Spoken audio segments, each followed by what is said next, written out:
when Africans were emancipated, and start from there and talk about not only the 15th Amendment, but say something about the 13th and the 14th Amendment to the Constitution and how important these amendments are. Yeah, that's very important in terms of giving us some understanding of where we are today. The 13th Amendment in 1865 ended slavery. And not only in the rebel states, but throughout the United States. The Emancipation Proclamation simply ended slavery in the rebel states. But when you get the 13th Amendment in 1865, it ends slavery throughout the United States. Then you get the 14th Amendment, which guaranteed citizenship to Africans, and the 15th Amendment, which was ratified in February 1870, really gave Africans the right to vote. Now the problem is that voting was never up to the levels that it should have been between the period of 1870 up to 1865. We had to have the Voting Rights Act in 1865 to guarantee that most people of African descent in this country would have the right to vote and would be able to exercise that right. So with the 15th Amendment, 1870, a very important landmark in our history. Blacks were given the right to vote, but they were never able to vote up to the levels that they should have voted.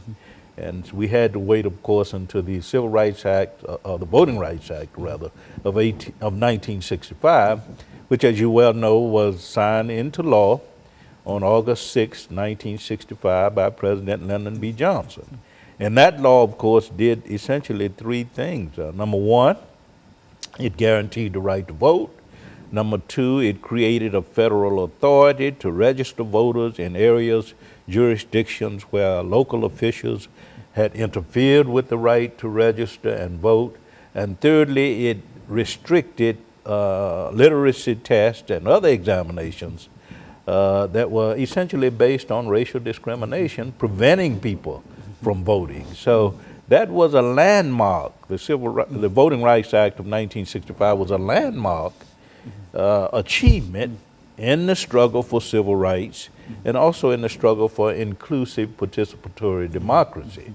It transformed the South in ways that the 15th Amendment, the 13th, 14th, and 15th Amendments did not transform the South to the extent that you get with the Voting Rights Act of 1965, where blacks are finally given an opportunity to participate completely in the civic life of the South.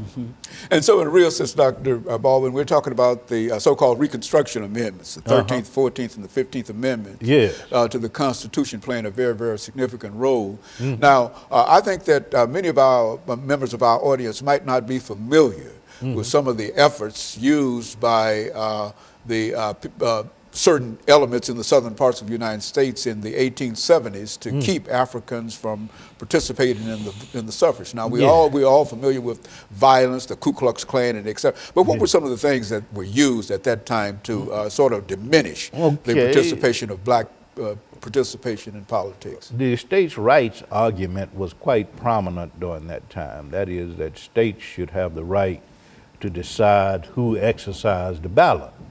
But Southerners came up with a number of different tactics. They used the grandfather clause, which essentially argued that your father or grandfather had to have the right to vote and had to have property and education, that kind of thing. They came up with literacy tests, the poll tax to prevent Africans from voting in that time. There were also residential requirements, property requirements that were used to prevent Africans from voting. And of course, the states' rights argument was prominent in this opposition to black voting rights in that period. And of course, we get the same thing in the last decade with the Republicans who are going back to the states' rights argument. Okay, and let's have a break here, Dr. Baldwin, then we'll pick up at this moment. And we'll be back with our audience following this very, very short commercial break.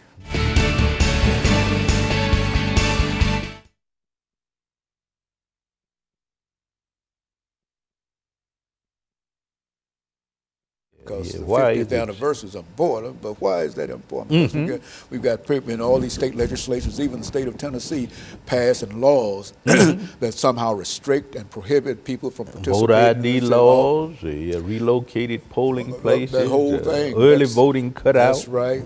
That's the same thing. Some of the violence that was practiced by the early people in the 1870s. Oh, absolutely. To keep black folks from, Klan and all of that.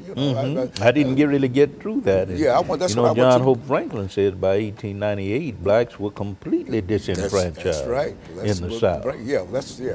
That's what bring all that information. I know you got that information. I know you got it on that list. I don't have to be doing that list. You got credibility. You don't have no list in here. Okay, very good. This is 8 minutes, and so we'll just pick up. And so